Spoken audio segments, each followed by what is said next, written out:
آقا میخوای مثل ایشون زمین نیفتی؟ چند تا تکنیک بسیار بسیار ساده میگم برای همه تیپ بدنی.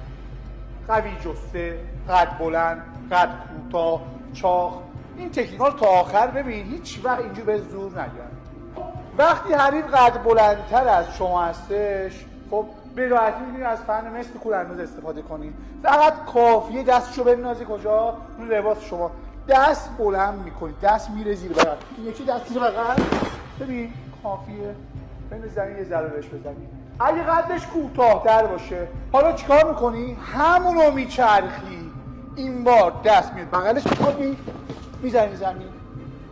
حالا اگه قوی جسته باشه، هیکلی باشه، به یه نقطه حساسش ضربه بزن.